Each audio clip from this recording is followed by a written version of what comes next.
প্রথমেই জেনে নেব বাংলা সাহিত্যের যুগবিভাগ নিয়ে বিভিন্ন ঐতিহাসিকের মত। ডক্টর মোহাম্মদ শহীদুল্লাহ বাংলা সাহিত্যের প্রাচীন যুগকে 650 খ্রিস্টাব্দ থেকে 1200 খ্রিস্টাব্দ পর্যন্ত বিস্তৃত সময়কাল হিসেবে চিহ্নিত করেছেন। তার মতে বাংলা ভাষার উৎপত্তি 650 খ্রিস্টাব্দে।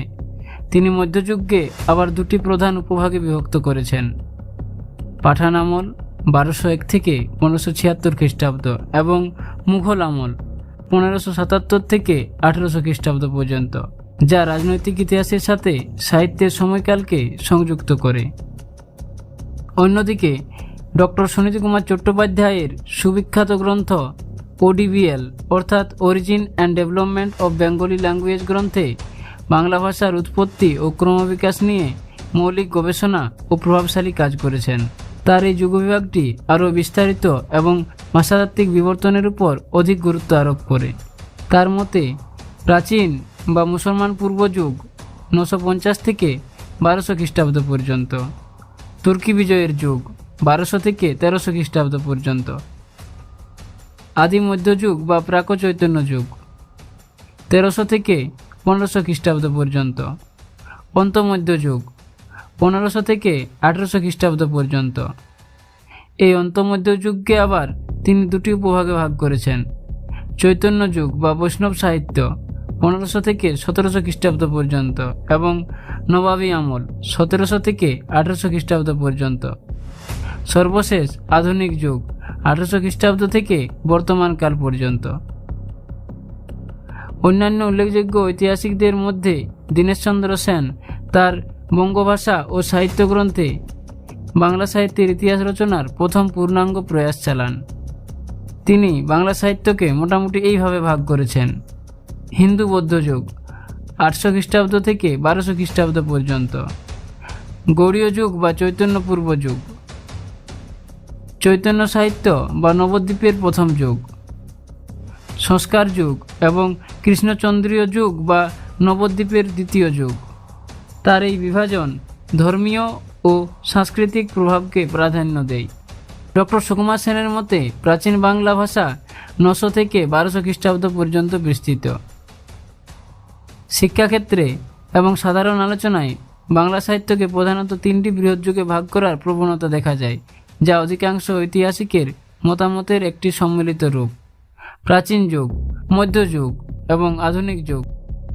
এখন বাংলা সাহিত্যের তিনটি যুগ সম্পর্কে কিছু গুরুত্বপূর্ণ তথ্য জেনে নেওয়া যাক। প্রাচীন যুগ, যার আনুমানিক বিস্তৃতিকাল 650 বা 950 খ্রিস্টাব্দ থেকে 1200 খ্রিস্টাব্দ পর্যন্ত। এই পর্বের বাংলা ভাষার নিদর্শন পাওয়া যায় পদ্য সহজিয়া সাধকদের রচিত চর্যাগীতিতে। এছাড়াও অমর কোষের সর্বানন্দ রচিত টিকায়, বৌদ্ধকবি ধর্মদাস রচিত বিদগ্ধ মুখমণ্ডল গ্রন্থে, উৎকলিত 2-4টি বাংলা কবিতায় এবং শেখ সুবোধরায় উদ্ধৃত গানে ও ছড়ায়।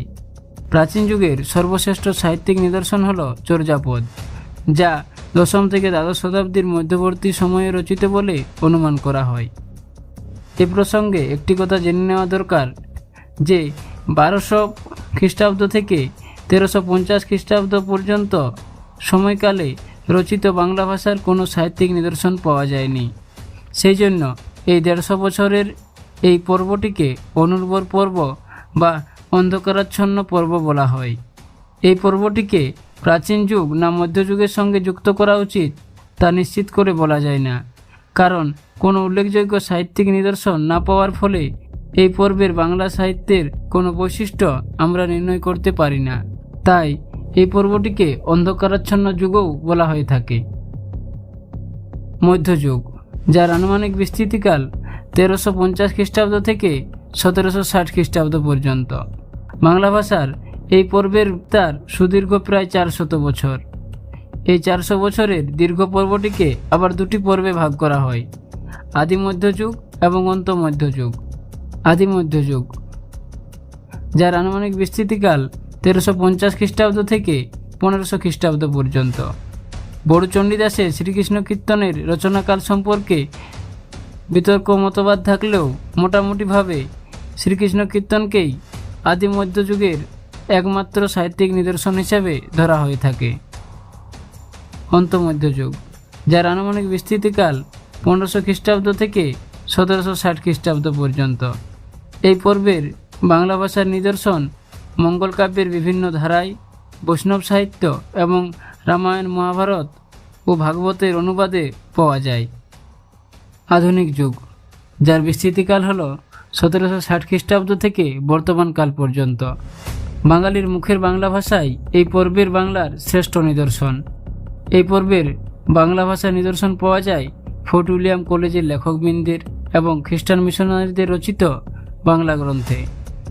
রাজা রামমোহন রায়, বিদ্যাসাগর, বঙ্কিমচন্দ্র, মধুসূদন দত্ত, রবীন্দ্রনাথ ঠাকুর, শরৎচন্দ্র চট্টোপাধ্যায় প্রভৃতি সাহিত্যিকদের রচনায় এই পর্বের বাংলা ভাষা উৎকৃষ্টতা লাভ করেছে। কিন্তু এইসব সাহিত্যিকের রচনায় বাংলার জনসাধারণের মুখের ভাষার নিদর্শন সর্বক্ষেত্রে পাওয়া যায় না। অধিকাংশ ক্ষেত্রে তা সাহিত্যিক ভাষা মাত্র। গঙ্গা তীরবর্তী তথা কলকাতার নিকটবর্তী পশ্চিমবাংলার রাঢ়ী উপভাষার উপর ভিত্তি করে এখন শিক্ষিত জনের সর্বজনীন আদর্শ চলিত বাংলার রূপটি গড়ে উঠেছে। আধুনিক বাংলা ভাষার দুটি প্রধান বিশেষত্ব হল সাহিত্যে ব্যবহৃত সাধু ভাষা থেকে চলিত ভাষা স্বাতন্ত্র্য প্রতিষ্ঠা এবং সাহিত্যে গদ্যরীতির ব্যাপক ব্যবহার। আজকের এই পর্বে বাংলা সাহিত্যের সংক্ষিপ্ত যুগ বিভাজন নিয়ে আলোচনা করা হলো। পরবর্তী ভিডিওগুলিতে আমি 3টি যুগ সম্পর্কে বিস্তারিত আলোচনা করতে চাই। তোমরা কমেন্টের মাধ্যমে জানাতে পারো তোমাদের কী রকমের ভিডিও দরকার। এছাড়াও বাংলা সাহিত্যের কোন বিষয়টি আলোচনা করলে তোমাদের বেশি সুবিধা হবে। আজকের এই ভিডিওটি কেমন লাগলো কমেন্টের মাধ্যমে জানাতে পারো। ভালো লাগলে অবশ্যই একটি লাইক করো এবং বাংলা শিখো ইউটিউব চ্যানেল সাবস্ক্রাইব করতে ভুলো না। ধন্যবাদ পাশে থাকার জন্য।